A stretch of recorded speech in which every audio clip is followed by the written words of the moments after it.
Hello दोस्तों, नमस्कार। SM किसी चैनल में मैं आप सभी लोगों का दिल से बहुत बहुत स्वागत करता हूं। अगर आपने पहली बार विजिट किया है जरूर चैनल को सब्सक्राइब कर लेना।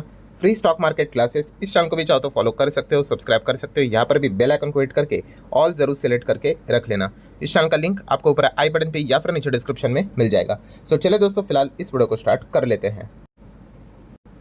ठीक है दोस्तों, अभी हम लोग आ चुके हैं बिल्कुल हमारे नॉर्मल स्क्रीन के ऊपर। इस वीडियो की अगर हम लोग बात करें, 2 से 3 इंपॉर्टेंट टॉपिक को हम लोग कवर करने जा रहे हैं। ठीक है, सारे टॉपिक भाई एजुकेशनल पर्पज से रिलेटेड रहते हैं, ये भी पॉइंट आपको पता होना चाहिए। तो चलिए स्टार्ट कर लेते हैं। सबसे पहले तो वोडाफोन आइडिया के साथ। वोडाफोन आइडिया तो आप सभी लोगों को पता ही है, काफ़ी स्ट्रगलिंग वाली कंपनी है। ठीक है, बीच में तो इनका मैटर कोर्ट में चला गया था, वहाँ पे तो लगा था मतलब कंपनी खत्म हो जाएगी करके।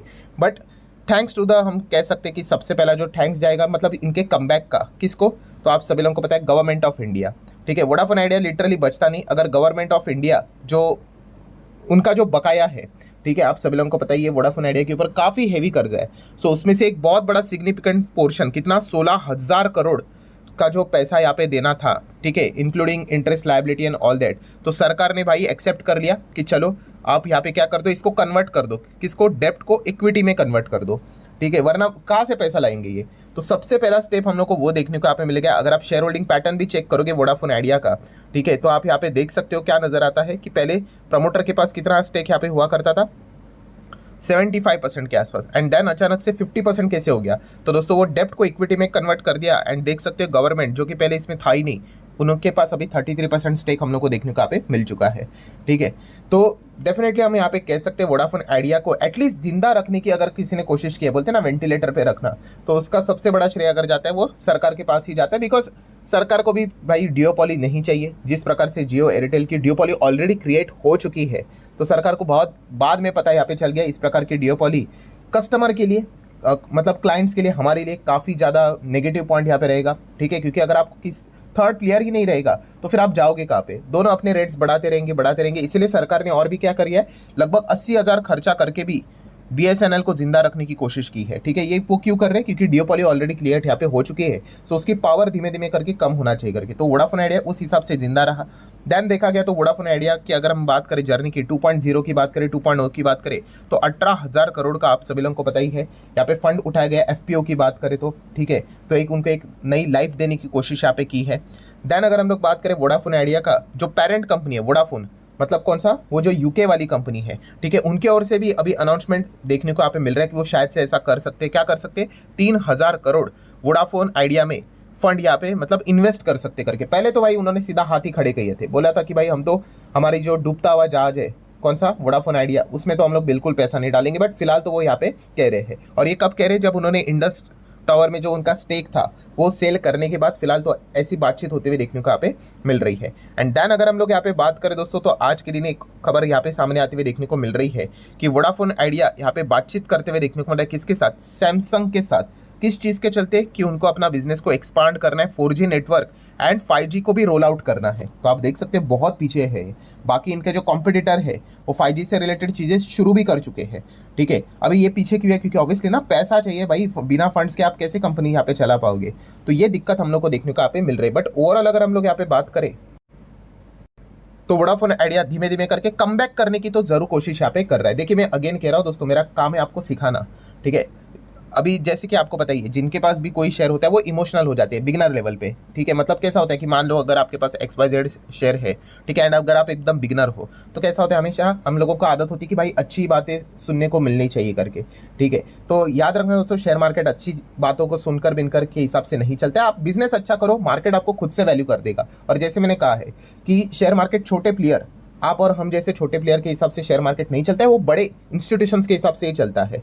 ठीक है, तो जब कंपनी का बिजनेस ऑटोमेटिकली अच्छा अगर हो जाता है तो ऑटोमेटिकली कंपनी में हम लोग को तेजी भी देखने को यहाँ पे मिल जाएगी। अभी फिलहाल अगर देखा गया ट्रेडिंग के हिसाब से ही चल रहा है, इसकी बात करें, यस बैंक की बात करें, ये ट्रेडिंग मतलब कि एक छोटा मोटा तेजी हम लोगों को देखने को यहाँ पे मिल जाता है। But if you are expecting कि वापस यहाँ पे कम बैक करके इस लेवल पे पहुंच जाए, ठीक है, जो कि नामुमकिन नहीं है, बट इसके लिए काफ़ी टाइम लगेगा। और हमें कैसे वो पता चलेगा, ऑब्वियसली ना साल में 4 बार क्वार्टर के नंबर क्यों दिखाए जाते हैं, यही तो दिखाने के लिए आपका परफॉर्मेंस कैसा है। ठीक है, और वो परफॉर्मेंस आने के लिए काफ़ी समय लगेगा।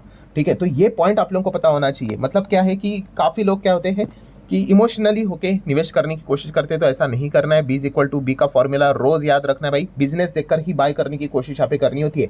एंड फिलहाल बिजनेस की अगर हम लोग बात करें तो डेफिनेटली एक कमबैक करने की कोशिश यहाँ पे कर रहे हैं, बट अभी भी बोलते ना दिल्ली काफी दूर है। हाँ, बट फिलहाल तो बात करें इतनी अच्छी सारी खबरें देखने को यहाँ पे मिली है। हाँ, इनके लिए अगर हम लोग होप की बात करें तो अच्छा होप कौन सा है भाई कि वोडाफोन आइडिया की अगर हम बात करें तो वैसे दूसरा कोई अगर प्रमोटर होता तो भाई चूना लगाकर भाग भी गया होता। फिलहाल वोडाफोन आइडिया यहाँ पे टिका हुआ क्यों है? Yes, because of Birla, Kumar Mangalam Birla ji की अगर मैं बात करूँ, ठीक है, बिरला ग्रुप से जुड़ा हुआ ये कंपनी देखने को यहाँ पे मिल जाते हैं, इसलिए टिका हुआ है। ठीक है, एंड वो बोलते हैं ना उनकी लीगेसी भी रहती है भाई, इतना बड़ा ग्रुप का नाम है, कोई कंपनी अभी तक बैंकक्रप्ट ऐसी डूबी हुई नहीं है। इतनी बड़ी कंपनी की बात करें तो वो बचाने की कोशिश यहाँ पे कर रहे करके। सो ये एक अच्छी खबर फिलहाल तो देखने को मिले कि कोशिश तो यहाँ पे जारी है करके। ठीक है, सो नेक्स्ट अगर हम लोग यहाँ पे बात करें वोडाफोन आइडिया के बाद तो यहाँ पे एक सरकारी स्टॉक से रिलेटेड बातचीत यहाँ पे हो जाए। सो सरकारी कौन सी कंपनी दोस्तों? तो नवरत्न कंपनी। आप सभी लोगों को बताइए हमारे देश में कुल मिला के कितने नवरत्न कंपनीज है? 17। ठीक है, और ये नवरत्न कंपनीज मतलब क्या है? ये स्टेटस कौन देता है? तो ये स्टेटस ये सरकारी कंपनीज को ही मिलता है। ठीक है, इसके लिए क्राइटेरिया ऐसा बिजनेस होना चाहिए, वैसा होना चाहिए, विदेश में होना चाहिए, इधर ये होना चाहिए, आपका नेट प्रॉफिट इतना होना चाहिए, रेवेन्यू इतना होना चाहिए, बहुत सारे स्टेटस रहते, मतलब क्राइटेरियाज रहते हैं। फिर आपको क्या मिलता है? नवरत्न स्टेटस मिलता है। अभी तक कितने थे? 17। अभी 17 नहीं रहा, कितने हो गए? 18 हो गए। मतलब आज के दिन की बात करें एक और कंपनी इसमें जुड़ गई जिसका नाम है Mazagon Dock Shipbuilders. Yes दोस्तों, माझगांव डॉक शिप बिल्डर्स की अगर हम लोग बात करें तो आप यहाँ पे देख सकते हो अच्छी खासी जबरदस्त गैप अप तेजी देखने को मिल गई, रिकॉर्ड हाई टच कर लिया। क्यों? क्योंकि इनको नवरत्न स्टेटस यहाँ पे मिल चुका है। सो डेफिनेटली आप देख सकते हैं Mazagon dock become 18th PSU, जिसको ये हम लोगों को नवरत्न स्टेटस मिलते हुए देखने को यहाँ पे मिल चुका है। सो डेफिनेटली नवरत्न स्टेटस मिलना कंपनी के लिए काफ़ी अच्छी बात यहाँ पे होती है। क्या इससे क्या होता है? तो बहुत ही सिंपल है दोस्तों, अलग अलग स्टेटस होते हैं, मिनी रत्न होता है, महारत्न होता है, नवरत्न होता है। ठीक है, तो इसमें क्या होता है दोस्तों कि जो भी कंपनीज है ये सारी सरकारी कंपनीज है। ठीक है, बट सरकारी कंपनी के अंदर भी बोर्ड ऑफ डायरेक्टर्स होते हैं। पर कैसे होता है कि अगर उनको कोई पैसा फंड रेज करना है या फिर किधर पैसा इन्वेस्ट करना है, जॉइंट वेंचर क्रिएट करना है, विदेश में जाके कुछ बिजनेस करना है, तो इस चीज़ के लिए उनको सरकार से परमिशन लेनी पड़ती है। सो यहाँ पे क्या होता है, अलग अलग स्टेटस रखा हुआ है कि अगर आपकी कंपनी काफ़ी बड़ी बन गई, जैसे कि अभी नवरत्न स्टेटस की बात करें तो अभी माझगांव डॉक नवरत्न बन गई ना, तो इनको कुछ लिबर्टी दी जाएगी, फ्रीडम दिया जाएगा कि भाई इतने इतने करोड़ तक आप क्या कर सकते हो, पैसा इन्वेस्ट कर सकते हो, पैसा रेज कर सकते हो। ठीक है, जॉइंट वेंचर विदेश में जाके फॉर्म यहाँ पे कर सकते हैं। आपको सेंट्रल गवर्नमेंट के ओर से परमिशन लेने की जरूरत नहीं है। एक अमाउंट तक यहाँ पे बात यहाँ पे होती है। एक काम कर लेता हूँ, मैं इसको चेक ही कर लेता हूँ, थोड़ा सा वीडियो को पॉज कर लेते हैं। तो चलिए ठीक है दोस्तों, मैंने वो पॉज करके डेटा मिल ही गया है उसी के आर्टिकल के नीचे। तो आप देख सकते हैं with Navratna status Mazagon Dock get the authority, या फिर आप कह सकते हो get the power to invest up to 1000 crore. सबसे इंपॉर्टेंट चीज दोस्तों हाईलाइट कर लेता हूँ यहाँ पे लाल रंग से, क्या विदाउट बोला है, without requiring approval from the central government. ठीक है, मतलब समझ रहे हो आप 1000 करोड़ तक क्या कर सकते हो, अभी इन्वेस्ट कर सकते हो बिना सेंट्रल गवर्नमेंट के अप्रूवल के। मतलब अगर आप नवरत्न नहीं हो तो आपको क्या करना पड़ेगा, यस, सेंट्रल गवर्नमेंट को टेलीग्राम भेजो कि भाई हमें ये करना है, फिर वो मीटिंग बुलाएंगे, फिर अप्रूवल देंगे, मतलब कितना टाइम लगता है। तो इसमें क्या हो जाएगा, फास्ट डिसीजंस होना यहाँ पे स्टार्ट हो जाएंगे। तो ये चीज़ें हम लोग को फिलहाल तो देखने को यहाँ पे मिल जाती है। नेक्स्ट अगर हम लोग बात करें दोस्तों तो एडिशनली आप यहाँ पे देख सकते हो क्या लिखा है कि it can invest up to 30% of its net worth annually, साल भर की बात करें। ठीक है, प्रोवाइडेड वो 1000 करोड़ के ऊपर जाना नहीं चाहिए। ऑब्वियसली मतलब मैक्स लिमिट कितना है, 1000 करोड़, या फिर हम कह सकते हैं 30% ऑफ योर नेटवर्थ, उधर तक ही। मतलब अगर वो 1500 करोड़ चला गया तो भी फायदा नहीं, 1000 करोड़ तक ही आप क्या कर सकते हैं, इन्वेस्ट कर सकते हो। ठीक है, एंड देन एक और कौन सी पावर हम लोग को देखने को मिल रही है तो उसको भी हम लोग कवर करने की कोशिश करते हैं। तो आप यहाँ पे नीचे देख सकते हो लिखा हुआ है Navratna companies also have flexibility freedom to form joint venture and उसी के साथ साथ to create alliance and set up subsidiaries abroad. मतलब विदेश में भी आप क्या कर सकते हो, इस तरीके के बिजनेसेस यहाँ पे कर सकते हो, सब्सिडरीज जॉइंट वेंचर फॉर्म कर सकते हो। तो ये होता है दोस्तों एडवांटेज नवरत्न कंपनीज का। सो डेफिनेटली हम यहाँ पे कह सकते हैं Mazagon Dock Shipbuilders company तो बहुत अच्छी है। ठीक है, इनके बिजनेस अच्छे हैं, बट इनका रिमोट कंट्रोल सरकार के पास है। सरकार ने इनको भर भर के कॉन्ट्रैक्ट दिए तो कंपनी अच्छा करेगी, नहीं दे तो कंपनी क्या ही कर सकती है भाई। इतने सालों से ये चेंज क्यों आ रहा है, क्योंकि पिछले 1-1.5 साल में कंपनीज को काफ़ी सारे सरकारी ऑर्डर्स मिल चुके एंड ये होप भी जनरेट हो चुकी है कि ये चीज़ें लगातार जारी रहेंगी। ठीक है, तो ये पॉइंट हम लोग को पता यहाँ पे होना चाहिए। सो बाकी की बात करें, रिजर्व्स देख सकते हैं 5000 करोड़ की रिजर्व से, long term borrowing zero, short term borrowing zero, balance sheet तो अच्छी नजर आ रही है। देन कंपनी का बिजनेस को समझिए, ये भी इंपॉर्टेंट है भाई।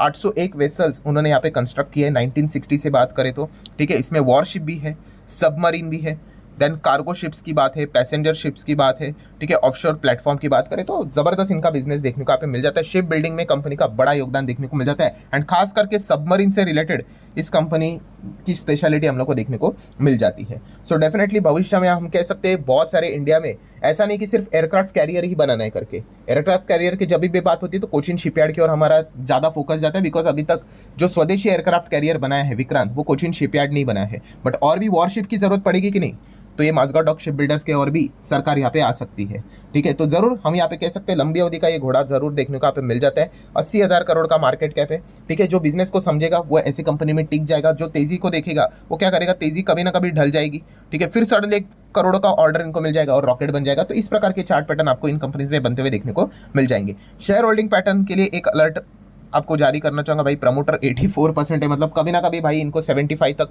अपने स्टेक को नीचे लाना, मतलब ओएफएस लाना पड़ेगा मैंडेटरी वाला, ठीक है। ओएफएस लाना कोई पाप होता नहीं है, बट फिर भी एक अच्छे डिस्काउंट के ऊपर अगर ओएफएस अगर आ जाता है तो स्टॉक उतना एडजस्ट होते हुए देखने को मिल सकता है। तो एक अलर्ट आप लेकर यहाँ पे चल सकते हो। वो कब आएगा भाई किसी को नहीं पता होता है, कोई आपको टेलीग्राम नहीं भेजेगा कि भाई आज आ रहा है, कल आ रहा है, परसों आ रहा है करके, ठीक है, वरना वो इनसाइडर ट्रेडिंग का मामला हो सकता है।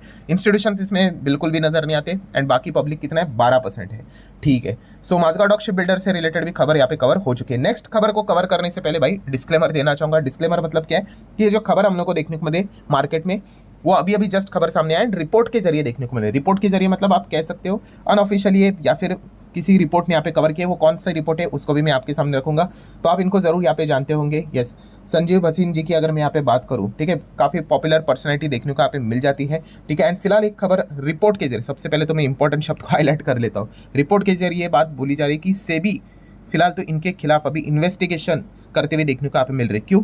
क्योंकि मार्केट मैनिपुलेशन से रिलेटेड कुछ आरोप इनके ऊपर लगते हुए देखने को मिल रहे हैं। अभी कितना सच है झूठ है वो तो इन्वेस्टिगेशन में ही पता चलेगा, ठीक है। एंड इसी चीज़ के चलते उनके जो डिजिटल असेट्स है वो एग्जामिन यहाँ पे किए जा रहे हैं। डिजिटल असेट मतलब लैपटॉप होगा, देन सेल फोन्स होंगे, ठीक है, वो यहाँ पे चेकआउट किए जा रहे हैं। एंड अगर कुछ एविडेंस मिला तो क्या पता कुछ सीज भी यहाँ पे किया जा सकता है। तो ये फिलहाल तो आरोप यहाँ पे लगाया जा रहा है, ठीक है। अभी देख लेते हैं क्या होता है करके। आप देख सकते हैं मनी कंट्रोल ने ये खबर को यहाँ पे कवर किया है कि उनके खिलाफ फिलहाल तो हम लोग को इन्वेस्टिगेशन सेबी की ओर से चलते हुए देखने को मिल रहे हैं। आरोप यही है कि मार्केट में मैनिपुलेशन के चलते अभी अलग अलग जगह पे अलग अलग चीज़ें बताई जा रही है। कुछ लोग पंप डंप की बातें की जा रही है, बट पॉसिबिलिटी वाली बातें की जा रही है, ठीक है। अभी देख लेते हैं इससे रिलेटेड क्या क्लैरिफिकेशन और क्या एडवांस खबर निकल कर आती है करके। बट जैसे मैंने कहा ये सारी चीज़ें हम लोग को आरोप देखने को मिल रहे हैं एंड आपको पता है आरोप जब तक सिद्ध नहीं होते तब तक तो हम कुछ नहीं कह सकते। बट यस, ये एक इन्फॉर्मेशन आप लोगों को पता है यहाँ पे होनी चाहिए। सो ठीक है दोस्तों, जितने भी इंपॉर्टेंट इन्फॉर्मेशन थी सारी यहाँ पे मैंने कवर कर ली। वीडियो हेल्पफुल लगा होगा तो चाहो तो लाइक एंड शेयर कर सकते हो। मिलते हैं नेक्स्ट वीडियो में, तब तक के लिए बाय बाय।